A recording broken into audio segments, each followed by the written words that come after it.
Ragazze! Ciao! Ciao! Laura, ma lo sai che i tuoi dubbi sull'utilizzo dell'aceto sono fondati? Prima io utilizzavo l'aceto come antibatterico al posto dell'ammorbidente e per eliminare il calcare, ma poi ho scoperto che contiene acido acetico, utile dove sicuramente occorre acidità, però in lavatrice a contatto con i detergenti annulla praticamente il loro effetto pulente, perché le sostanze fra di loro a contatto si annullano reciprocamente. L'aceto, per essere un anticalcare efficace, è necessario che se ne usi una grande quantità, perché su 1 litro di aceto, pensate, c'è solo il 6% di acido acetico. Quindi per poter avere il suo effetto anticalcare dobbiamo ottimizzarne veramente tanto. E quindi questo comporta sia a livello economico che ambientale notevoli costi. Pertanto mi sentirei di consigliarvi, invece che utilizzare l'aceto, l'acido citrico.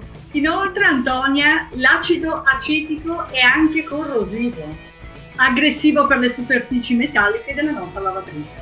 Infatti che cosa favorisce? La liberazione di nichel e quindi un'insorgenza per le persone di dermatiti, irritazioni. Di conseguenza è proprio da escludere che lo utilizzino le persone che hanno proprio l'allergia al nichel. Vi svelo una chicca. A conferma di ciò, pensate che l'aceto viene utilizzato nei test ufficiali per stabilire che cosa? La qualità o meno di un acciaio inox. Pensate quanto è corrosivo.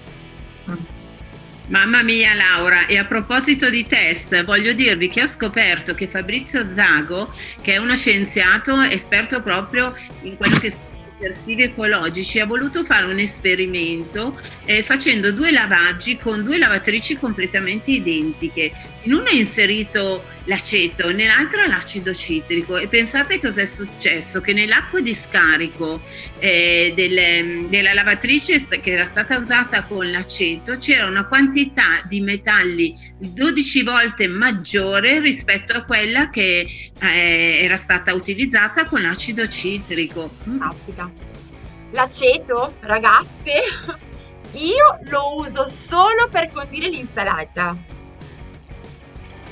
Sapete le mie fisse per l'ambiente, giusto? E pensate che l'aceto ha un forte impatto ambientale, è addirittura 53 volte più inquinante rispetto all'acido citrico.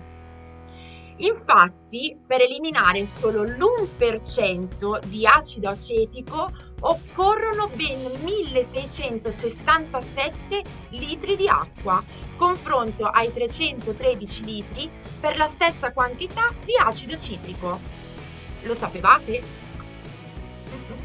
E in più la legge vigente vieta di inserire questa sostanza nei detergenti, proprio appunto per, come diceva Giovanna, annulla l'effetto pulente. Però si usa la sua profumazione e infatti vi voglio proprio consigliare di mettere attenzione alle etichette ingannevoli. Donne, allora abbiamo proprio sfatato un mito. Wow! Aceto? No, Ragazze, ma allora abbiamo finito con la nostra pulizia della lavatrice?